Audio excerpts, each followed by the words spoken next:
Hello student, I professor Jasmine Faraz again welcome you on channel. मैं आज फिर से तीसरा अकाउंटिंग ज्ञान लेकर आई हूँ। Why closing stock writing trading account credit side.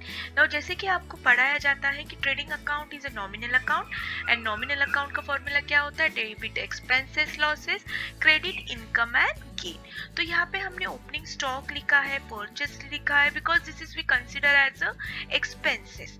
Okay, ये कॉस्ट ऑफ ओपनिंग स्टॉक है एंड ये परचेस है, so this all comes under expenses. Credit में हम सेल्स लिखते हैं बिकॉज ये इनकम होता है। सो ये रूल तो हम फॉलो करते हैं, लेकिन जब क्लोजिंग स्टॉक लिखते हैं तो क्लोजिंग स्टॉक हम क्रेडिट में क्यों लिखते हैं? क्या ये इनकम है? और अगर इनकम नहीं है तो फिर हम क्रेडिट में क्यों लिखते हैं? तो आपको अब अपना पुराना नॉलेज यूज करना है, मैचिंग कंसेप्ट। मैचिंग कंसेप्ट अगर आपको याद होगा तो हमने 11th स्टैंडर्ड में सीखा है ये प्रिंसिपल।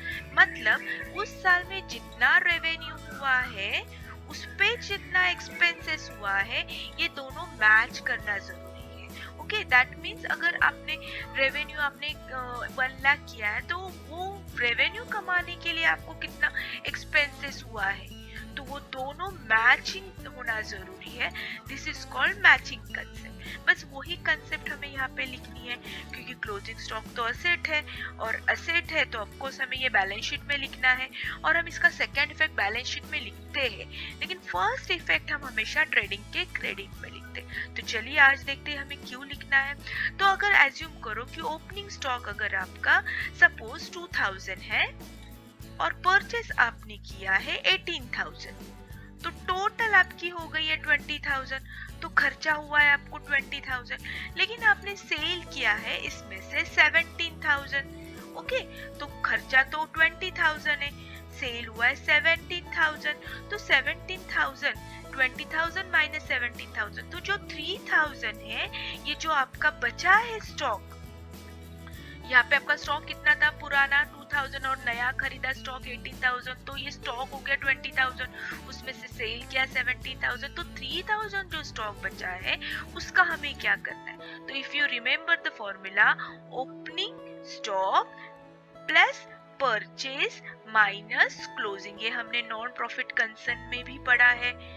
ओपनिंग स्टॉक पर प्लस परचेज माइनस क्लोजिंग, तो बस हमें यही करना है, opening stock plus purchase minus closing. तो ऑटोमेटिकली ये जो क्लोजिंग रहेगा हमारा वो ऑटोमेटिकली माइनस हो जाएगा और हमारी बैलेंस ये जो डेबिट एंड क्रेडिट है वो टैली होगी। देखो ये 20,000 माइनस ये क्लोजिंग स्टॉक 3,000, तो बराबर 17,000, तो मैचिंग कंसेप्ट आ गया। तो remove the effect of stock, हमें क्या करना है? माइनस करना है, लेकिन यहाँ पे हम माइनस नहीं करते।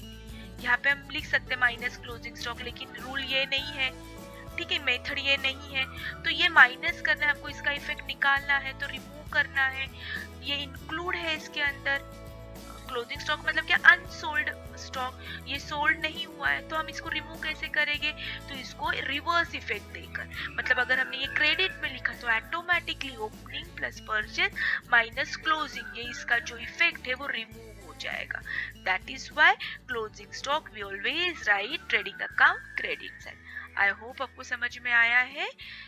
अगर पसंद आया तो लाइक कीजिए, आपके फ्रेंड्स के साथ जरूर शेयर कीजिए। Thank you so much, have a nice day, bye bye.